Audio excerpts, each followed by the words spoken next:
उनका बेटा बहू जो था वो आया था उनके साथ और कहीं छूट गया वो, पीछे छूट गई वो, तो वो रो रही थी। मैंने उन्हें कोशिश करके उन्हें समझा बुझा कर, और अनाउंसमेंट जहाँ हो रहा था, राजा राम तिवारी टेंट लगाते थे अपना उन दिनों खोया पाया का बांध के नीचे, तो मैं वहाँ उन्हें छोड़ आया। मैंने कहा कि आप यहाँ आएंगे, आपका अनाउंसमेंट हो जाएगा। तो उनसे पूछा गया कि आपका गांव, बोले पता नहीं, आपका जिला, पता नहीं, और सिर झुकाकर वो रोती रही। अपना नाम केवल वो बता पाई कि विनोदिनी, नाम तो बता दिया, गांव और जिला नहीं बता पा रही थी। बहुत बार अनाउंसमेंट हुआ कि श्रीमती विनोदिनी यहाँ पर हैं, उनका बेटा और बहू जहाँ कहीं भी, बड़ा अच्छा अनाउंसमेंट होता है, मुन्ने की अम्मा जहाँ कहीं भी हो, सेक्टर नंबर 5 में जल्दी से पहुँचे, उनका बेटा यहाँ इंतजार कर रहा है। अब ये जो अनाउंसमेंट होता है वहाँ पर बहुत अच्छा लगता था। पता नहीं आप कैसा कर रहे हैं, अभी मैंने सुना नहीं वहाँ पर, लेकिन आप सोचिए कि वहाँ पे अनाउंसमेंट हुआ, नहीं आया कोई। राजा राम तिवारी के उस टेंट में वो करीबन 15-20 दिन, जब तक कुंभ का मेला बचा हुआ था तब तक पड़ी रही। उसके बाद राजा राम तिवारी के साथ ही वो चली भी गई कि कोई लेने नहीं आया। 2007 में, 2001 की घटना है, 2007 में हम पहुंचे जब कुंभ मेला का देखने के लिए। मैं इलाहाबाद विश्वविद्यालय में आ गया था, तो मैंने अपने विद्यार्थियों के साथ वहाँ पहुंचा, तो मैंने देखा कि विनोदिनी जी टेबल में वहाँ बैठी हैं और खोए हुए लोगों का पता नोट कर रही हैं।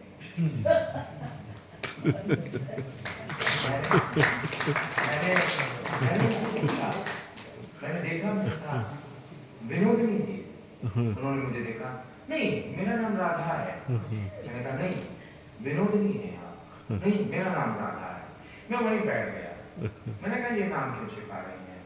जो औरत अपना जिला नहीं जानती थी, जो औरत अपने गांव का नाम नहीं जानती थी, वो लिख पढ़ भी सकती है क्या?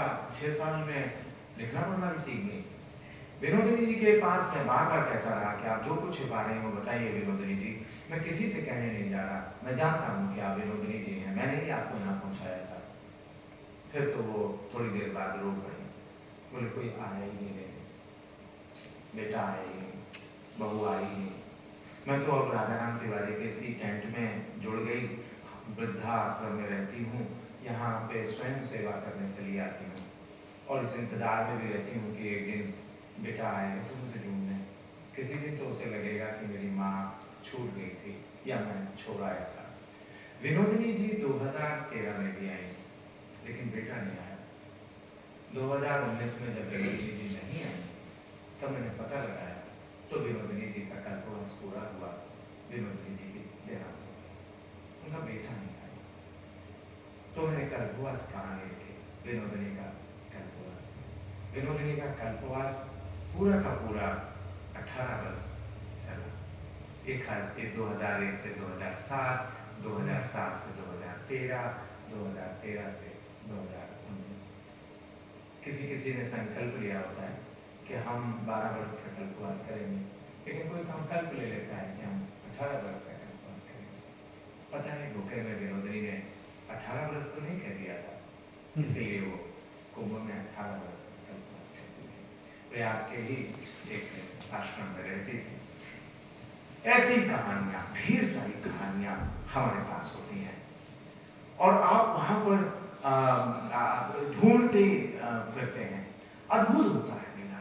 जिस समय मेले में होते हैं, मान लीजिए कि स्नान होने जा रहा है, 3:52 में जो आपको सुना रहा हूँ, उसमें लिखा हुआ है आंखों देखा हाल, तो मैं आंखों देखा हाल बताता हूँ कि 3:52 पर शुभ मुहूर्त था।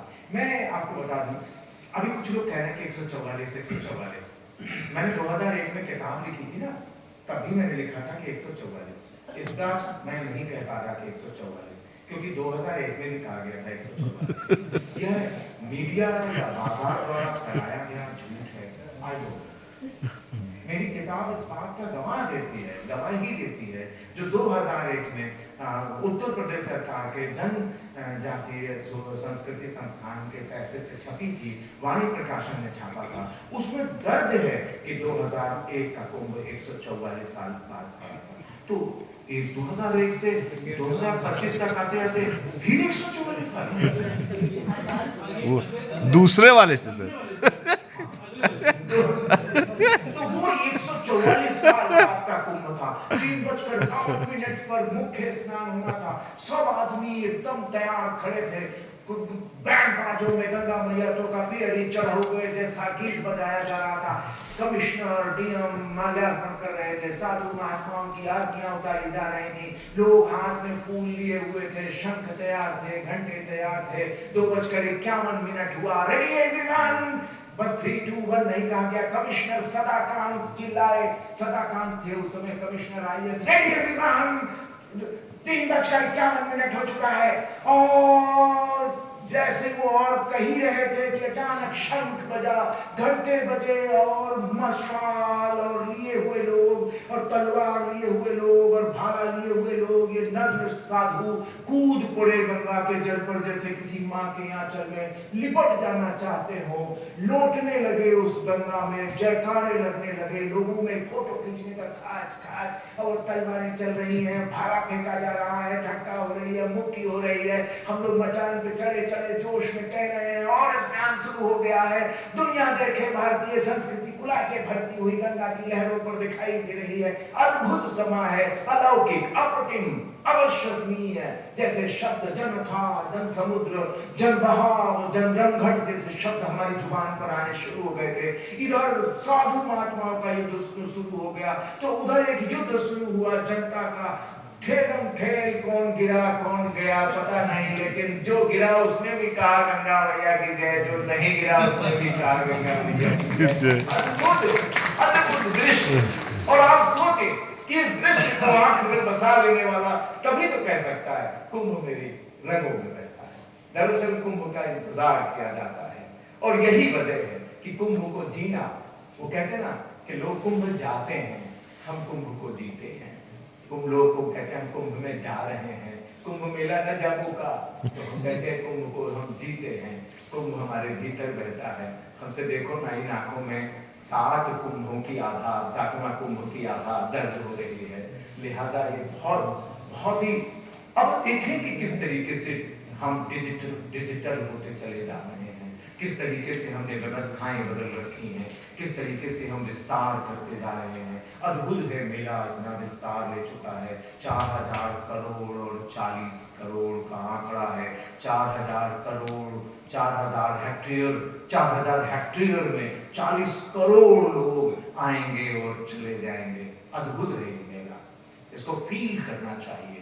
कुछ देर मेले में संगम की रेती पर बैठकर, ये यूं ही नहीं मेला बन जाता है। यहाँ हवन का और चूल्हे का धुआं एक साथ रहता हुआ सुनाई देता है। यहाँ पर पुलिस की सीटियां और मंदिरों की घंटियां एक साथ सुनाई देती है। यहाँ पर खोया पाया का अनाउंसमेंट और मंत्रोच्चार एक साथ सुनाई देता है। अद्भुत है ये समागम, अद्भुत है ये समन्वय, कहीं नहीं मिलेगा। इसीलिए तो यूनेस्को ने कह दिया कि ये अमूर्त सांस्कृतिक विरासत है। ऐसे नहीं कह देता कोई, ये अनायास कही हुई चीज नहीं है। इतने वर्षों से अनवरत चली आ रही, लोग इस पर बहस करना चाहते हैं, उसमें इतने पोस्टर लगा दिए गए, उसमें सरकार अपना प्रचार कर रही है, उसमें ये हो रहा है, बाथरूम नहीं बन पाया है, फोन लाइन नहीं चल रही है। अरे यार, तुम देखो ना, जो आदमी कितने किलोमीटर से पैदल चला रहा है, उसके चेहरे को देखो, उसके आत्मविश्वास को देखो, उसकी आकांक्षाओं को देखो, उसके स्वप्नों को देखो। वो इसकी परवाह किए बिना आ रहा है, तो तुम किस परवाह में पड़े हुए? तुम्हें नकारात्मक ही दिखाई देगा। हम सकारात्मक चीजों को देखें, हम मेले को फील करें। मेला, मैंने पहले कह दिया, जनता का है। बाजार बाद में घुसा, सत्ता बाद में घुसी, व्यवस्था बाद में घुसी, मेला पहले हमारा है। लिहाजा तुम्हारे हिस्से का जो तुम्हारा काम है वो कर पाओ तो करो। और ये इलाहाबाद करके दिखाता है, ये इलाहाबाद करके दिखाता है। मैं 2001 से लगातार देख रहा हूँ, मेले में आने और लौटने वाले लोगों को चाय कौन पिलाता है, पूड़ियां कौन बांटता है, खिचड़ी कौन बांटता है, शॉल कौन बांटता है। दरअसल ये पूरा मेला, अगर, और इतने दिनों से शहर के गड्ढे कौन सहता है, सड़क बनते समय इतना डाइवर्जन कौन सहता है, भीड़ का जाम कौन सहता है। ये शहर है जो मेला कराता है। है। ये हम हैं जो मेला कराते हैं, फिर हम शिकायती कैसे हो गए? इसलिए शिकायत कहीं नहीं है। मेला है तो भीड़ होगी तो उसके लिए व्यवस्थाएं होंगी, व्यवस्थाएं सबके लिए मुहैया हो जाए, यह स्वर्ग में ही हो सकता है। इसलिए लिहाजा हमें ये देखना चाहिए कि अच्छा बेहतरीन ये है कि जो इतने आत्मविश्वास से यहाँ पर आते हैं, वो बड़ी मोटिवेशनल क्लासेस से कहीं बड़ी क्लास लगाते हैं। मैं आपको बताऊं कि एक बूढ़ी औरत, जिसमें साउंड रिकॉर्ड्स कर रहा था, और एक बूढ़ी औरत जिनकी कमर 90 डिग्री पर झुकी हुई थी, वो कुछ गाती हुई जा रही थी, और मैंने उनके पास वॉइस रिकॉर्डर लगा दिया और उनके बगल चलता रहा। हम और वो करीबन 1.5-2 किलोमीटर चल गए, तब जाकर नदी का किनारा आया, और उस बूढ़ी औरत थकी नहीं गाते हुए, वो गाती ही चली जा रही थी। जब उसका गाना बंद हुआ, वो नदी किनारे पहुंचकर रेत पर बैठी, तो हम कहे, अम्मा क्या गा रही थी? गा कहाँ रहे थे? हम तो सारा रिकॉर्ड कर लिए, वो कहे गा कहाँ रहे थे? तो अम्मा क्या कर रही थी? कहीं कुछ नहीं, गंगा मैया के पास तक आना रहा, स्नान करना रहा, तो बस मनौती मांगत रहे। अब वो राग से मांग लिए, गायक मांग लिए, गावत अवत नहीं रहे, कोई गीत नहीं। अब उनकी मनौती ने क्या मांगी आपने? ये जो गाना था इसमें क्या? तो उन्होंने बताया कि बेटे के लिए, बहू के लिए, परिवार के लिए, पोतों के लिए, पोतियों के लिए, समाज के लिए, फसल के लिए, खेत के लिए, गांव के लिए, कहीं पूरा रास्ता हम सबक के लिए मनौती मान लिया। अब आए गए अंतिम मनौती है कि हे गंगा मैया, बहुत ठंड है, नहाए गए, बीमार ना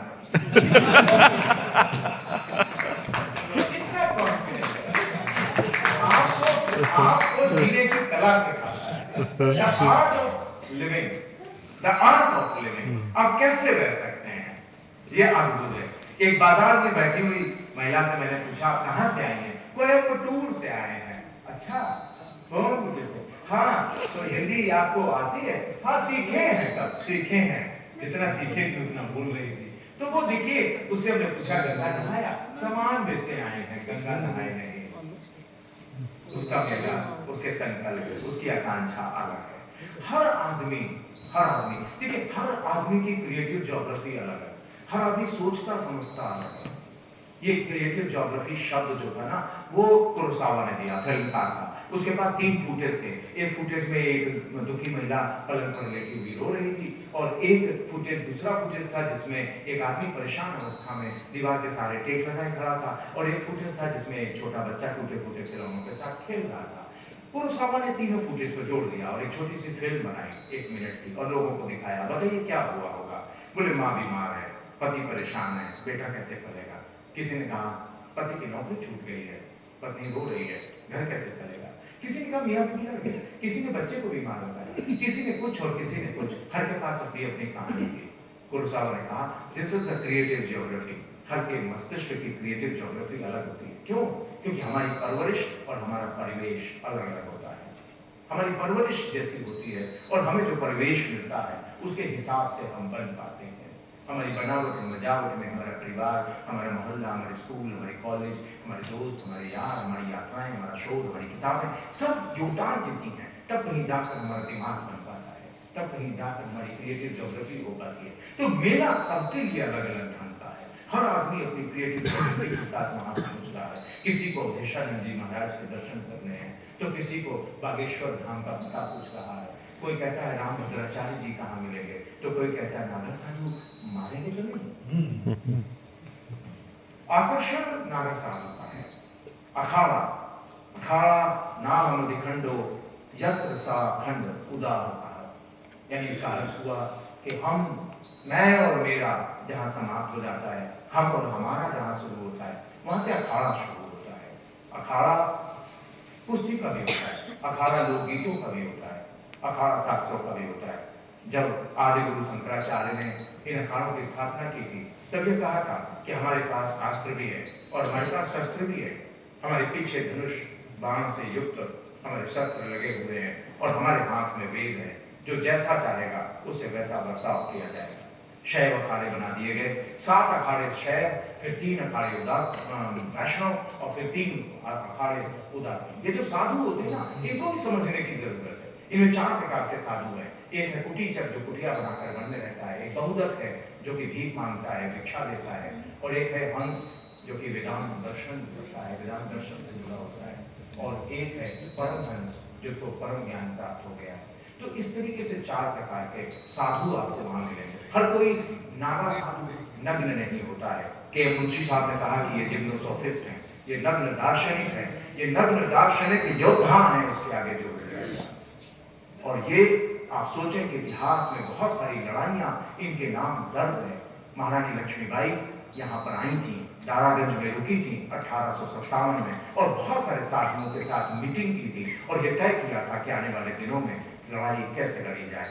यही रिश्ते काम आए कब, जब महारानी लक्ष्मीबाई झांसी से अपने बच्चे को, दत्तक पुत्र को, दामोदर पंत को पीछे बांध कर, और जब भागी वहां से अपने बच्चे को बचाने के लिए, कुछ अंग्रेजों ने घेर रखा था, तो सीधे पहुंचे ग्वालियर। घायल इतनी थी कि मर जाना तय था। तो कहां पहुंची नागा साधु बाबा गंगादास के आश्रम में, और कहा कि ये मेरा बच्चा संभालिए, इसे आप पालेंगे, और मैं मर रही हूं, मेरा शव अंग्रेजों के हाथ नहीं लगना चाहिए। बाबा गंगादास ने वचन दे दिया, और फिर चिता सजा दी गई। जैसे ही महारानी का निधन हुआ, चिता को लिटा दिया गया और आग लगा दी गई। और इस बीच नागा साधुओं ने पूरे परिसर को घेर रखा था। अंग्रेज पहुंच गए, लड़ाई शुरू हो गई। 745 नागा साधु मारे गए, लेकिन महारानी का शव तब तक जल चुका था। दामोदर पंत वहां से गायब हो चुका था। बाबा गंगादास ने दामोदर पंत को उसकी सुरक्षित जगह पर पहुंचा दिया था। ये नागा साधु है। आप इनको इस नजर से भी देखें कि जिम्नोसोफिस्ट दार्शनिक है। ये केवल नग्न दिखने वाले साधु नहीं है, ये शास्त्रों में भी पारंगत है, ये शस्त्रों में भी पारंगत है। और इसलिए जब हम इनके पास जाते हैं तो हमारे पास पूरा ज्ञान होना चाहिए, हमें पता होना चाहिए कि साधु कैसे। अगर गेरुआ रंग का डार्क कलर का कोई कपड़ा पहन के आ रहा है तो कौन सा साधु है? अगर वो गेरुआ कलर का पहने तो कौन सा साधु है? वो ब्लैक कलर पहने हैं तो कौन सा साधु है? वो सफेद पहने हैं तो कौन सा है? नीला पहने हैं तो कौन सा है? हमें पता होना चाहिए। हमें पता होना चाहिए कि हर अखाड़े की अपनी व्यवस्था है, हर अखाड़े की अपनी। वहां कोतवाल भी है, वहां खानसामा भी है, वहां पे कोठारी भी है, वहां की अपनी न्याय व्यवस्था है जिसे जाचिंग व्यवस्था कहते हैं, उनकी अपनी शब्दावली है। वो लहसुन को पाका लौंग कहते हैं, आटे को भस्मी कहते हैं, आप सोचिए, और घी को पनिया नाम कहते हैं, उनकी अपनी भाषा है। समझना होगा हमें वहां जाकर। आप सोचें कि इतना इतना, इसीलिए कहा जाता है नागा साधुओं का बड़ा रहस्य है, कैसे वो 17 श्रृंगार करते हैं, कैसे वो 17 पिंडदान भी करते हैं, 16 अपने परिवारजनों का और एक अपना, यानी अब मैं और मेरा समाप्त हो गए और हम और हमारा शुरू हो गया। वो पूरी दुनिया के लिए हो जाते हैं। जब हम इन सारी चीजों की आभा लेकर कुंभ में पहुंचते हैं ना, तो हमें कुंभ का आनंद आता है। हम कल्पवासियों को समझें, हम बाजार को समझें, हम साधुओं को समझें। वो कहते बार बार कर जोड़कर सविनय करूं पुकार, साधु संग मुझे दीजिए परम गुरु दाता। साधुओं का संग चाहिए हमें, साध संगत चाहिए, यानी सज्जन पुरुषों का साथ चाहिए। और इसी लालसा में हजारों लाखों करोड़ों लोग यहाँ पर आ जाते हैं। कुंभ कथा अनंत है, मैं कहता चला जाऊंगा और सुनते चले जाएंगे। 1989 से लेकर अब तक की यात्रा में ढेर सारे पड़ाव मेरे भी आए हैं। मैंने 1989 का कुंभ, फिर 1995 का कुंभ, फिर 2001, फिर 2007, फिर 2013, फिर 2019 और अब 2025। यात्रा अपनी भी जारी है। मैं अभी भी कमेंट्री कर रहा हूँ, मैं अभी भी लिख रहा हूँ, मैं छोड़ नहीं सकता, मैंने कहा ना। और फिर आप प्रयाग में हैं, यह आपका सौभाग्य है, क्योंकि मैं जो देश के सारे कुंभ को कवर करके, ये बात इसलिए नहीं, मेरी पुश्तें तो लाहौर की थी, वो आजादी के पहले लाहौर से यहाँ चले आए थे। दादी बिहार की थी, बाबा लाहौर के थे। बाबा ठेठ पंजाबी सिख पगड़ीधारी और दादी ठेठ बिहारी बिहार से। दोनों ने इलाहाबाद में अपना घर बसाया और इलाहाबादी हो गए। हम लोग यहीं पैदा हुए, तो मैं प्रयाग का हो गया। और इसलिए नहीं कि मैं प्रयाग का हूँ तो इसलिए कहूँ कि प्रयाग है। मैं उज्जैन में भी ये बात कहता हूँ, कभी हमारे प्रयाग आना तो मैं कुंभ दिखाएंगे। और ये आपके अंदर, अपने अंदर आपको सौभाग्य मानना चाहिए और आप कुंभ मेले जरूर जाएं।